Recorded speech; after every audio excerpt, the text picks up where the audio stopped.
नमस्कार। आज कार्तिक कृष्ण चतुर्थी शके 1935 सादर करत आहोत ठाणे वार्ता। ठळक घडामोडी। कळव्यापाठोपाठ आता दिव्यातही इमारत खचली, 66 कुटुंब बेघर। ठाण्यामध्ये महिला विधिज्ञांच्या एका 3 दिवसीय राष्ट्रीय परिषदेचं आयोजन आणि ठाण्यात वन्यजीवांच्या 160 हून अधिक प्रजाती। या आणि इतर घडामोडी विस्तृतपणे पण काही क्षणातच। ठाण्यामध्ये इमारत पडणे, कोसळणे, खचणे असा प्रकार सुरूच असून आज दिव्यामधील विष्णुकला ही इमारत खचल्यामुळे रिकामी करण्यात आली।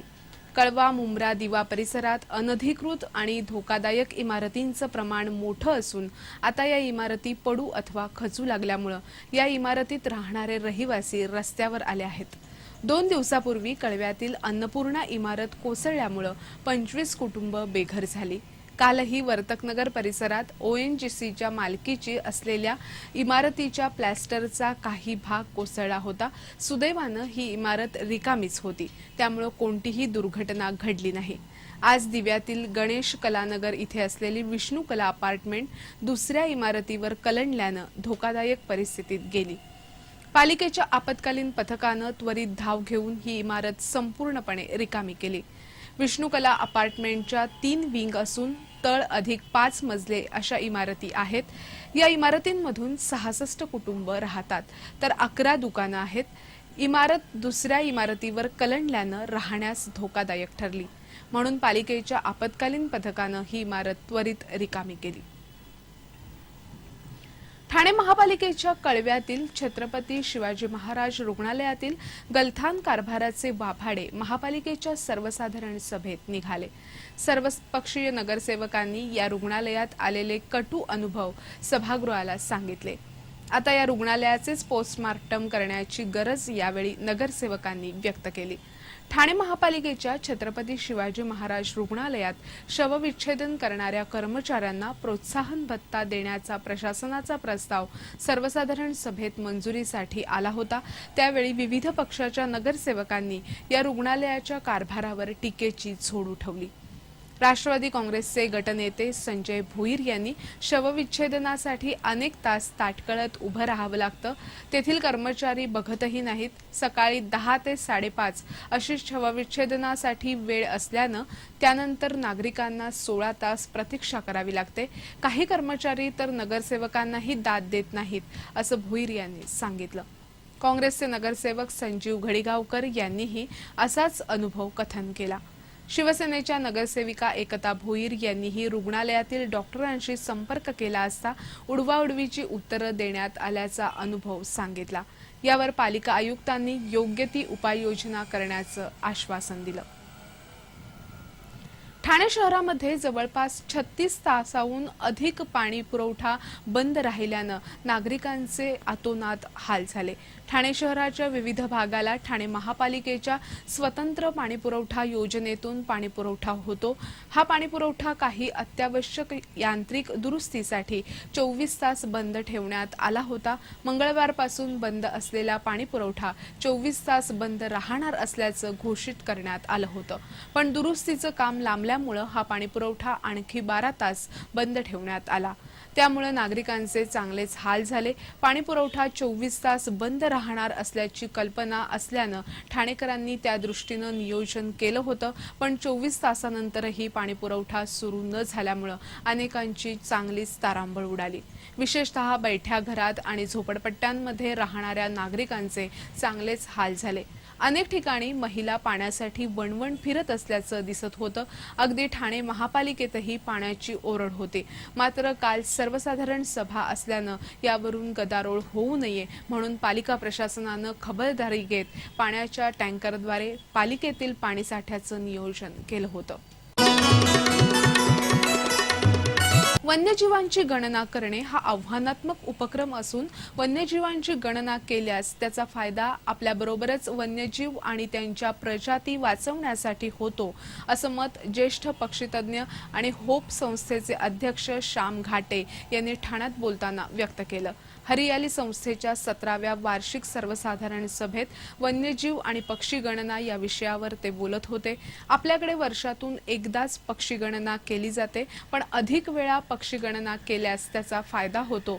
होपनं वर्षातून 4 वेळा पक्षी गणना करण्याचं ठरवलं असल्याचं त्यांनी सांगितलं. आतापर्यंत 3 वेळा पक्षी गणना करण्यात आली असून पहिल्या गणनेत 107, दुसऱ्या गणनेत 145 तर तिसऱ्या गणनेत 15 नवीन पक्ष्यांच्या जाती आढळल्याचं घाटे यांनी सांगितलं. वन्यजीवांच्या गणनेकडे क्रीडा प्रकार म्हणून पाहिलं जातं, पण आपल्याकडे मात्र तसं होत नाही. वन्यजीवांच्या गणनेमुळे आपल्याला माहिती मिळतेच, पण वन्यजीवांच्या संवर्धनाबरोबरच संरक्षणासाठीही या वन्यजीव गणनेचा उपयोग होतो, असंही घाटे यांनी सांगितलं. ठाण्यातील जगन्नाथ राजे हे 90 वर्षाचे गृहस्थ राहत्या घरातून हरवले आहेत. त्यांना स्मृतिभ्रंश झाला असून स्वतःचं नाव अथवा पत्ताही सांगता येत नाही. घरातून पहाटे 4 वाजता ते बाहेर पडले असून त्यांच्या अंगावर पांढरी बनियन आहे. त्यांची उंची 5 फूट असून रंग सावळा आणि केस पांढरे आहेत. त्यांच्याविषयी काही माहिती असल्यास नौपाडा पोलिसांशी संपर्क साधण्याचं आवाहन करण्यात आलंय.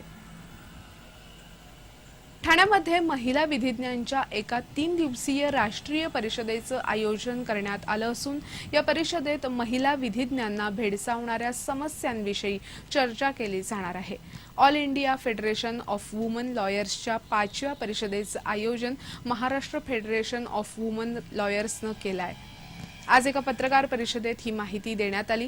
Anuradha Pardeshi, Anita Gauri, all India federation of woman लॉयर्सच्या अध्यक्षा Indrayani Patni, Maharashtra federation of woman लॉयर्सच्या अध्यक्षा जयश्री अकोलकर यांनी एका पत्रकार परिषदेत ही माहिती दिली. Life and dignity, equal protection, equal opportunity या विषयावर आयोजित करण्यात आलेल्या राष्ट्रीय महिला परिषदेस 2000 महिला विधिज्ञ उपस्थित राहतील, असं या पत्रकार परिषदेत सांगण्यात आलं. या परिषदेचं उद्घाटन भारताचे सर्वोच्च न्यायाधीश पी. सत्यविसम यांच्या हस्ते होणार असून भारतातील अनेक नामवंत विधिज्ञ न्यायाधीश या परिषदेत समाविष्ट होणार आहेत. महिलांवर होणारे अत्याचार, त्यावरील प्रतिबंधात्मक उपाय, महिला मुलांचे हक्क, महिला विधिज्ञांचा व्यवस्थेतील सहभाग, त्यांच्या पुढील आव्हानं अशा विविध विषयांवर या परिषदेत चर्चा होणार आहे.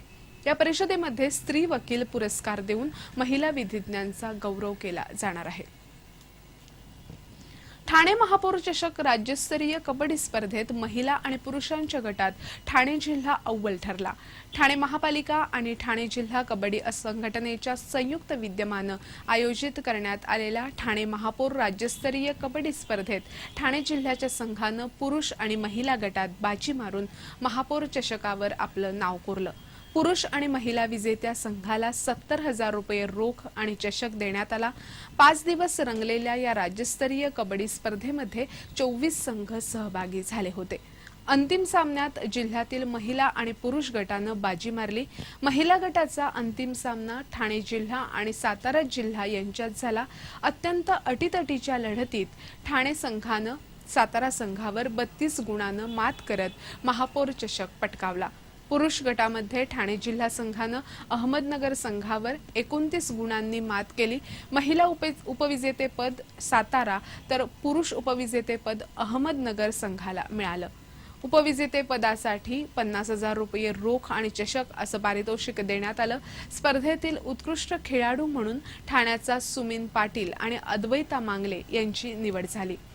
विजेत्यांना आमदार एकनाथ शिंदे यांच्या हस्ते पारितोषिकं प्रदान करण्यात आली.